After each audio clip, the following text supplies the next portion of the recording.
Competitive world में आप सभी का स्वागत है। आज आते हैं ज्योग्राफी क्लासेज में। इससे पहले हमने प्रायद्वीपीय भारत की पठारों के बारे में पढ़ा था। आज आते हैं इसमें नर्मदा घाटी जो है, नर्मदा घाटी के बारे में डिटेल पढ़ेंगे। नर्मदा नदी कहाँ से निकलती है, कैसे निकलती है, साथ ही विंध्य श्रेणी जो है, विंध्य श्रेणी से निकलने वाली अन्य नदियां जो है उसके बारे में भी पढ़ेंगे। तो आते हैं, देखते हैं। यह जो आपका दक्षिण, ये हमने केवल प्रायद्वीपीय भारत का ये मैप खींचा है, यानी भारत के दक्षिणी भाग जो है उसका केवल मैप है। उसमें आते हैं, देखते हैं कि विंध्य श्रेणी जो शुरू होती है ये आपके गुजरात के जोवाड़ नामक जगह से शुरू होती है। ये शुरू होकर के आगे की तरफ बढ़ती है। हालांकि कोई जरूरी नहीं है हर जगह ये एक पैरेलल हम इसको मान लेते हैं, लेकिन बीच में वो कटा फटा, कई जगह से कटा फटा श्रेणी है, बीच में कई जगह उसमें गैप भी है। यह गुजरात के जोवाड़ नामक जगह से शुरू होता है। जोवाड़ जगह का नाम है गुजरात का, ये आपका विंध्य श्रेणी है।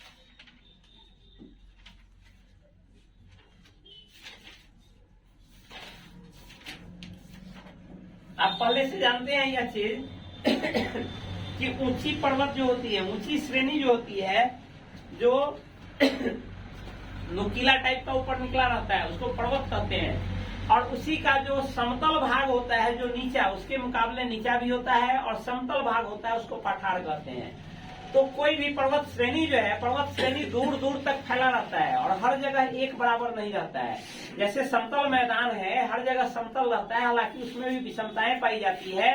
वैसे ही किसी भी पर्वत श्रेणी में ऊंचे भाग को पर्वत कहते हैं और नीचे भाग को पठार कहते हैं। तो पर्वत से छोटे नीचे भाग जो होता है, जो ढलाई की तरफ बढ़ता है और पर्वत नीचे आकर कुछ दूर तक समतल चलता है, उसको पठार कहते हैं। तो यह विंध्य श्रेणी भी अपने साथ साथ ये उत्तर की तरफ जो निकली है, यहाँ पर विंध्य पठार का निर्माण करते हैं। विंध्याचल, जिसको विंध्याचल पठार कहते हैं, यह आपका विंध्य पर्वत श्रेणी हुआ और यह इसको आप कहेंगे विंध्याचल पठार।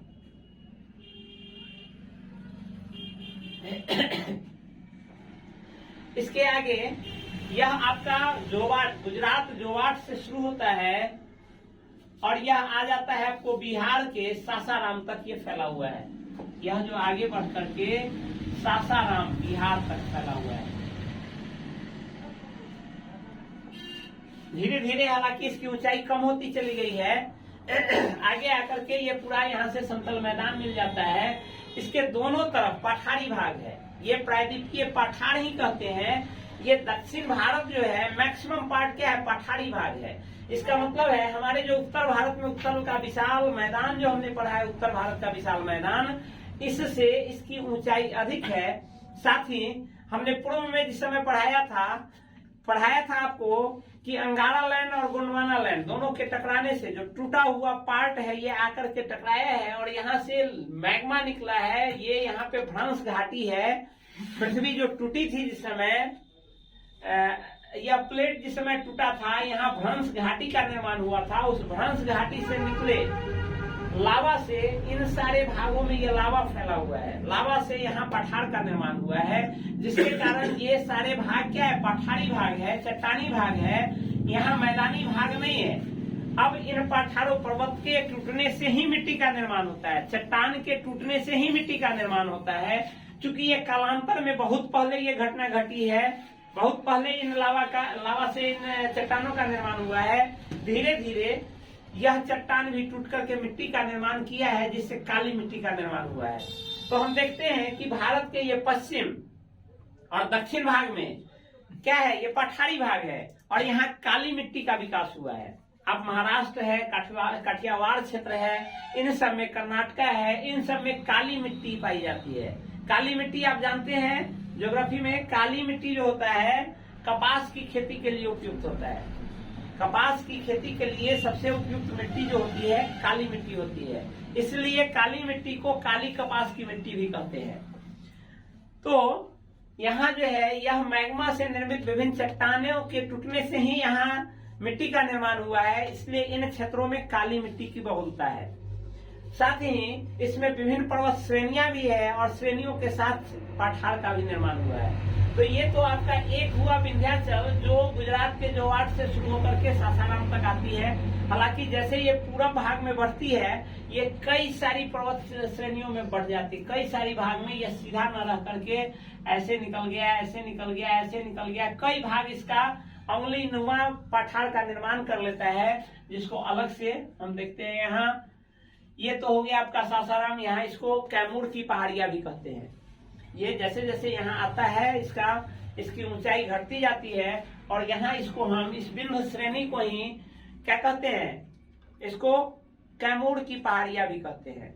अब देखिए यह बिंद श्रेणी जो है भारत के लगभग बीचों बीच में स्थित है, इसलिए इस बिंद श्रेणी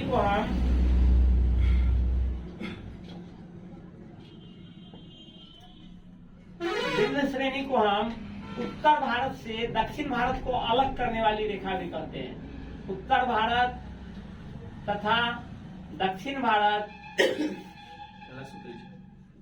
को अलग करने वाली रेखाएं भी कहते हैं। उत्तर भारत लिखते चलिए इस बात को, उत्तर भारत से दक्षिण भारत को अलग करने वाली पर्वत श्रेणी जो है वो बिंद पर्वत श्रेणी है। साथ ही यह एक जल विभाजक रेखा भी है।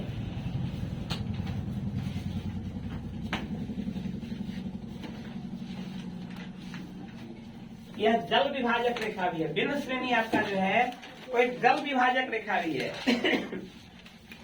जल विभाजक रेखा का मतलब यहाँ यह है, शॉर्ट में ही लिखते चलिए, हम जो बोल रहे हैं उस डिस्क्रिप्शन को बाद में उसको आप शेयर कर लीजिएगा। जल विभाजक रेखा से मतलब यह है कि इससे उत्तर, ये जो आपका बिंद श्रेणी है, इससे उत्तर भारत का ढाल जो है वो उत्तर और पूरब की तरफ है। यानी बिंद श्रेणी से इधर, हम लोग उत्तरी भाग में है, उत्तरी भारत में कहते भी हैं, तो बिंद श्रेणी से उत्तर में मैक्सिमम नदियां देखिएगा वो कैसे पश्चिम और दक्षिण की तरफ, उत्तर से निकलते हुए दक्षिण की तरफ और पश्चिम से पूरब की तरफ ढाल है। यानी इससे जल विभाजक का मतलब ये है कि इस बिंद श्रेणी के उत्तर में ढाल जो है, भूमि का ढाल जो है वो क्या है, दक्षिण और साथ ही पूरब की तरफ ढाल है। इसके ये इधर उत्तर वाला भाग हो गया, यानी नदियां कैसे बहती है, ऐसे इधर से आती है, ये पठारी भाग से जो नदियां जाती है ऐसे बहती है, और मैक्सिमम हिमालयी नदियां आती है और ऐसे गुजरती है।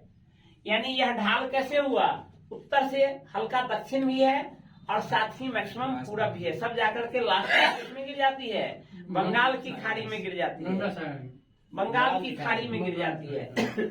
लेकिन इस विंध्याचल पठार के दक्षिण की ढाल जो है, इससे दक्षिण में जो नदियां निकलेंगी वह नदियां कैसे निकलेगी, ऐसे निकलेगी, इधर आकर यहाँ गिरेगी। हालांकि कुछ नदियां ऐसे भी आती है। तो यहाँ से हम कह सकते हैं कि इस पठार से दक्षिण की नदियां किधर जा रही है, हल्का दक्षिण और पूरब की ओर जा रही है। यानी यह जल विभाजक रेखा है। जल विभाजक का मतलब होता है इस ऊंचाई से उत्तर जो नदी गई वो उत्तर की तरफ, और मैक्सिमम नदियां हिमालयी नदियां दक्षिण की तरफ और पूरब की तरफ आकर के गिर गई, और इससे जो दक्षिण गई वो हल्का दक्षिण लेते हुए पूरब की ओर। यानी इसको हम कह सकते हैं दक्षिण की ओर जो नदियां जाती है वो दक्षिण और साथ ही पूरब की तरफ यह नदियां गुजरती है। हालांकि इस क्षेत्र में, इस विंध्याचल क्षेत्र में हम इसको केवल दक्षिण नहीं कह सकते, उत्तर भी कह सकते हैं, क्योंकि विंध्याचल से जो नदियां निकलेंगी वो उत्तर की, मैक्सिमम हिमालयी नदियां का ही प्रभाव होता है। बड़ी बड़ी नदियां क्या है, हिमालय से निकल कर आती है, गंगा, यमुना, सतलज, सिंधु, ये सब, ब्रह्मपुत्र, ये सब हिमालयी नदियां है, और भारत की प्रमुख नदियां यही सब है। यहाँ इस विंध्याचल से निकलने वाली बहुत सारी नदियां हैं, चंबल है, केन है, बेतवा है, छिपरा है, बहुत सारी नदियां हैं, सबके बारे में हम अभी पढ़ेंगे। लेकिन वह हमारे इस हिमालयी नदियां के सामने उसका प्रभुत्व नगण्य है।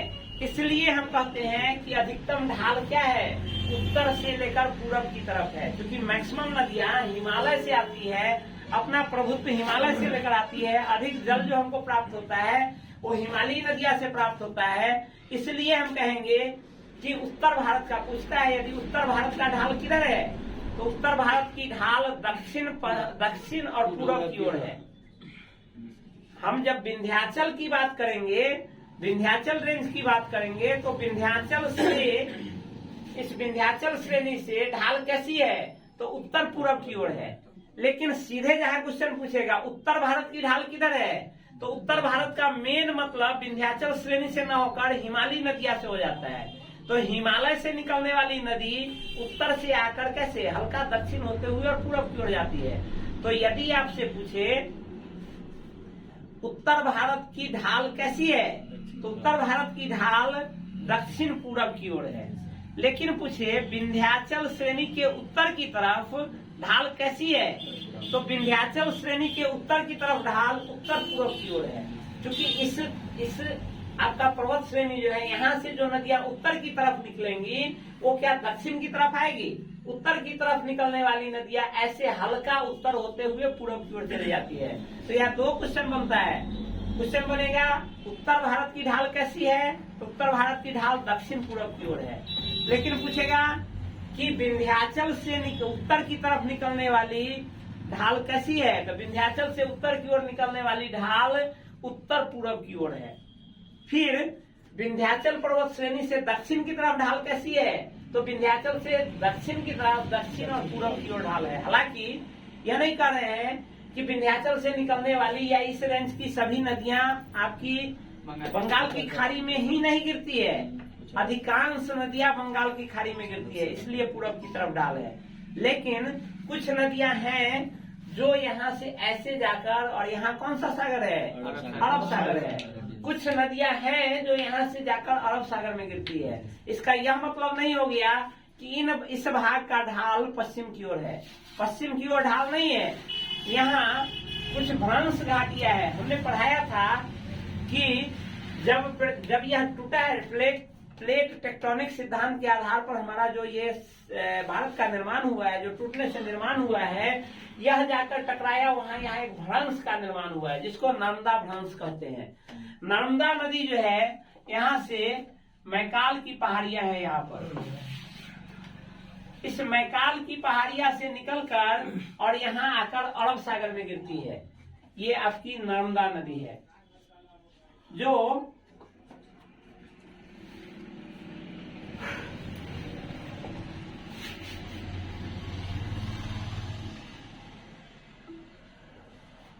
यह मैकाल की पहाड़ी है।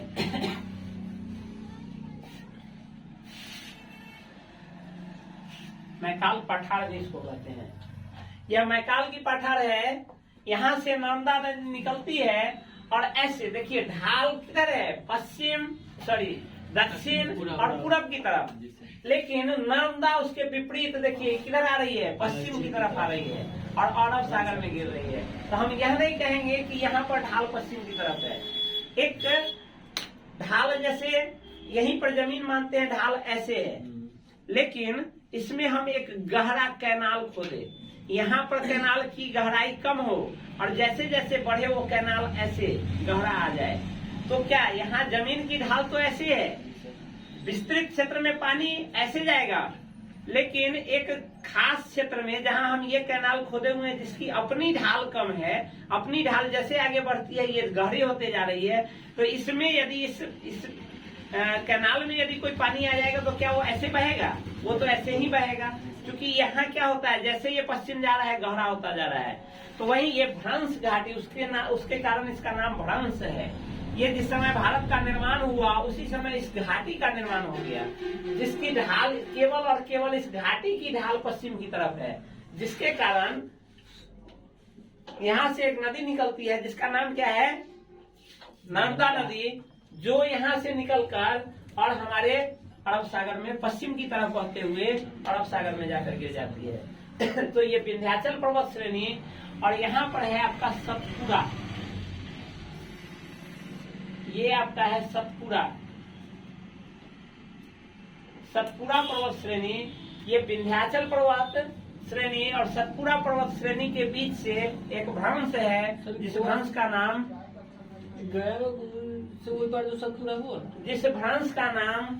जिस भ्रंश का नाम आपका क्या है, नर्मदा भ्रंश है।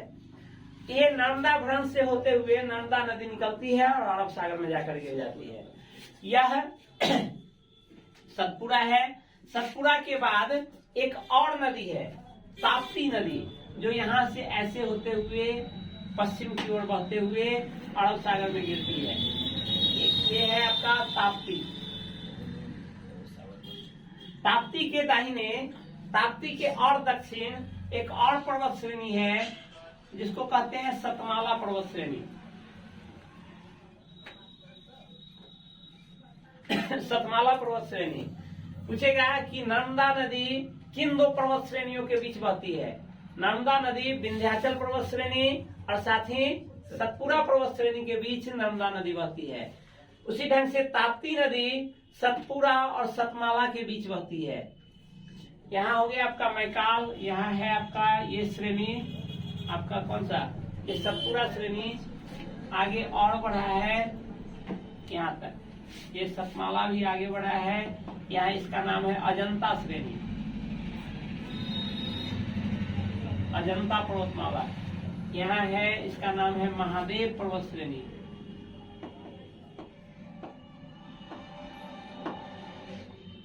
यहाँ पहले से आप जानते हैं कि ये सब का सब क्या है। इसके बाद इधर आ जाइए, ये सब दक्कन का पठार जाना जाता है। इस सब में लावा फैला हुआ है, इस सब को हम कहते हैं दक्कन का पठार।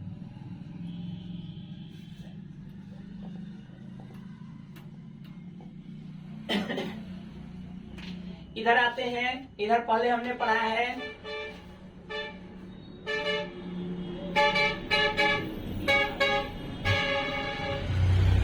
इधर हमने पढ़ा है ये जो भाग है मालवा का पठार, सब ऊंचा ऊंचा भाग है, ये आपका है मालवा का पठार। मालवा के पठार में इधर राजस्थान भाग में इधर जो साइड में होता है, ये क्या है, मेवाड़ का पठार।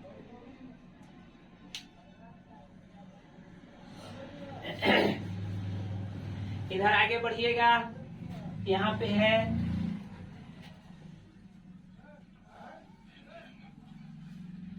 पन्ना।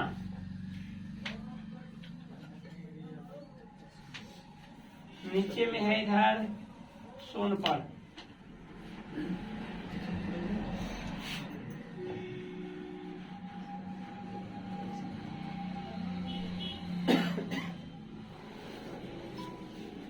इधर बढ़ते हुए ये सारा का सारा पर्वतीय क्षेत्र है।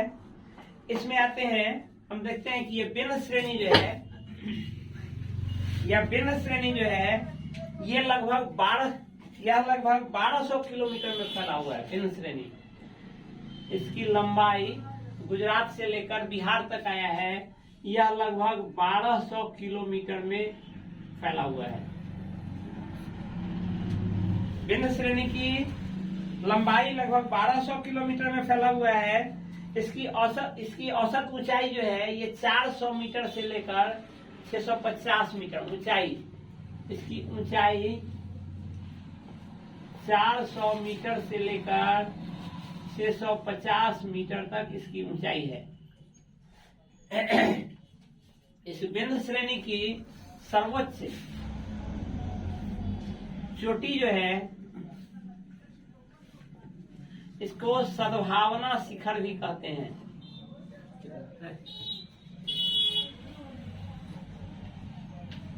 सद्भावना शिखर कहते हैं। यह आपके एमपी मध्य प्रदेश अंतर्गत स्थित है। इसका अन्य नाम, यह मध्य प्रदेश के दमोह जिला में है। एमपी के दमोह जिला अंतर्गत स्थित है।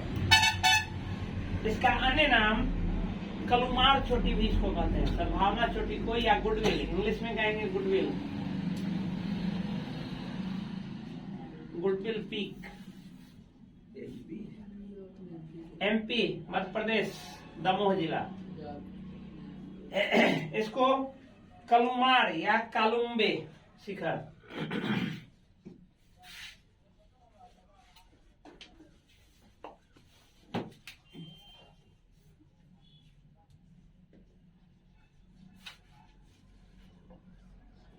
शिखर भी इसको कहते हैं। विंध्य पर्वत की सर्वोच्च चोटी जो है वो कलुमार या कालुम्बे चोटी है। इसकी ऊंचाई आपको 775 मीटर है।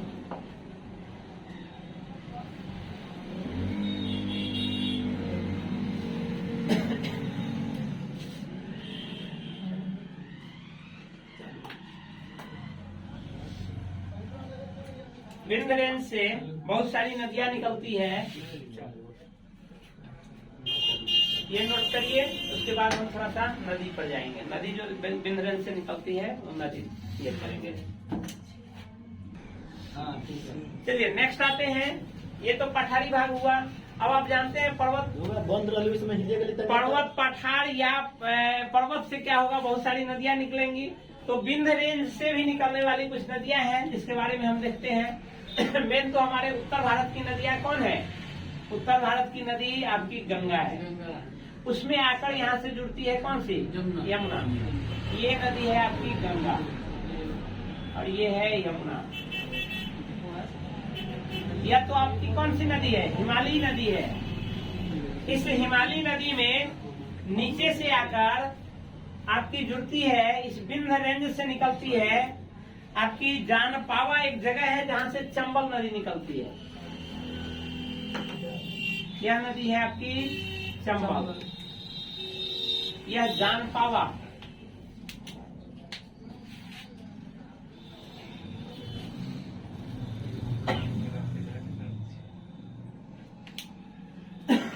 चंबल नदी निकलती है। चंबल नदी की भी ढेर सारी, चूंकि ये तो लंबी श्रृंखला गई है, तो चंबल नदी जहाँ गुजरती है इस बीच में भी ढेर सारी छोटी छोटी नदियां आकर इससे मिलती रहती है। इसमें एक नदी आपकी इधर से आकर, अच्छा यहाँ आप देखते हैं कि यहाँ पे भी एक पर्वत श्रेणी है। इस पर्वत श्रेणी का क्या नाम है बताइए आप लोग? ये पहले पढ़ा चुके हैं आप लोग को। कौन सी? राजस्थान में है। हाँ, अरावली रेंज यहाँ से गुजरती है। तो यह चंबल नदी यहाँ से जाती है। एक नदी आपकी यहाँ से निकल करके आती है और इसमें चंबल में यहाँ पर जुड़ जाती है। इसका नाम है आपको बनास नदी। इधर से इस विभिन्न रेंज से आपकी जो ये विंध्याचल है, विंध्याचल से आकर के यहाँ ऐसे निकली है आपकी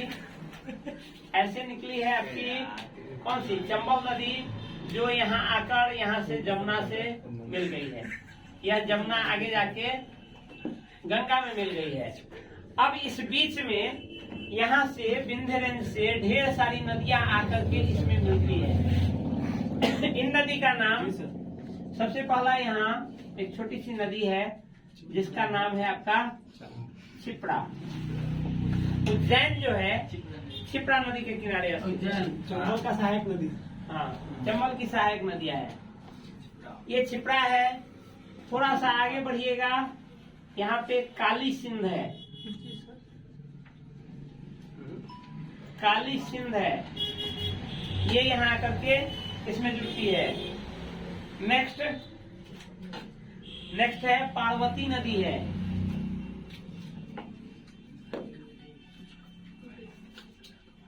पार्वती नदी है जो यहाँ आकर के आपके किसमें? चंबल में। यानी ये तीनों किसकी सहायक नदी हुई? तीनों क्या? चारों। बनास है, लेकिन बनास कहाँ से? बाएं साइड से आकर के जुड़ती है। यह सब आपके दाहिने तट से जाकर जुड़ती है। यह सब आपकी किसकी सहायक नदी हुई? चंबल की। चंबल किसकी सहायक नदी है? किसमें जाकर मिल रही है? यमुना की। यमुना किसकी सहायक नदी है? गंगा की। आगे आइए और आगे आकर के यहाँ पे यमुना की कुछ सहायक नदियां हैं।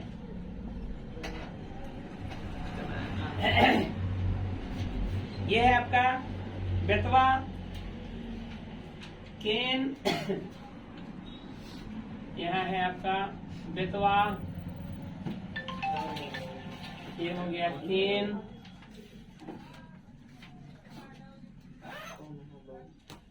आकर के मिलती है। और एक आपका सोन नदी जो आपके यहाँ इस मैकाल पठारी से निकलती है और यहाँ जाकर के गंगा में मिल जाती है। यहाँ पे आपके मैकाल की पठारी है, मैकाल की पठारी से निकलकर सीधा जाकर के गंगा में मिलती है। ये आपकी है सोन नदी।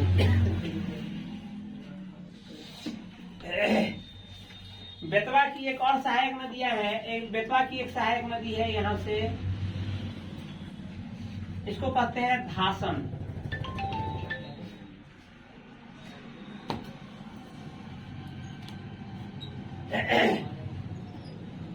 ये सबका पानी यानी ये विंध्य रेंज के उत्तर की निकलने वाली ये नदियां हैं। विंध्य रेंज से उत्तर निकली है और उत्तर जाकर चंबल होते हुए या यमुना होते हुए वो अंततः कहाँ ले जाकर अपनी पानी गिरा देती है? गंगा में।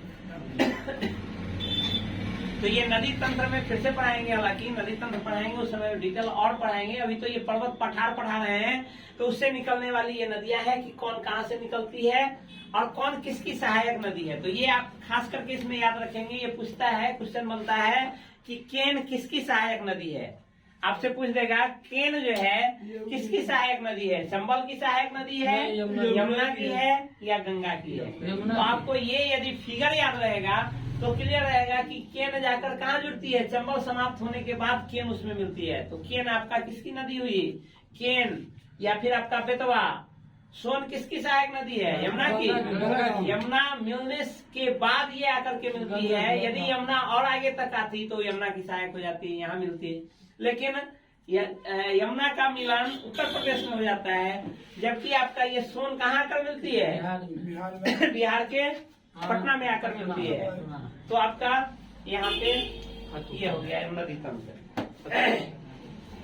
तो हम चाहेंगे कि आज इस फिगर के माध्यम से हमने विंध्य रेंज को समझाया है और विंध्य रेंज से निकलने वाली विभिन्न नदियां पे हमने चर्चा किया है।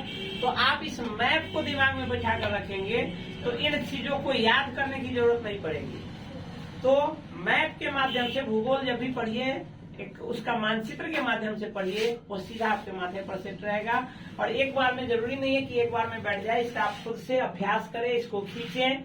थोड़ा इधर उधर हो सकता है, प्लेस थोड़ा सा बदल सकता है। यहाँ कुछ पठारी छूट भी गया है, जैसे छोटा नागपुर की पठारी है, बहुत सारा पठारी है। यहाँ बघेलखंड की पठारी है, यहाँ आपका बुंदेलखंड का पठार है, विंध्याचल पठार, मालवा पठार, मालवा के बाद यहाँ जो है बुंदेलखंड का पठार है।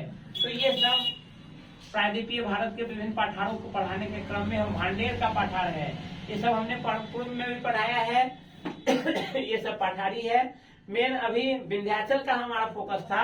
विंध्याचल से साथ ही विंध्याचल से निकलने वाली विंध्याचल की विशेषता थी और विंध्याचल से निकलने वाली विभिन्न नदियां थी। चलिए नेक्स्ट वीडियो में फिर हम मिलेंगे, तब तक के लिए धन्यवाद।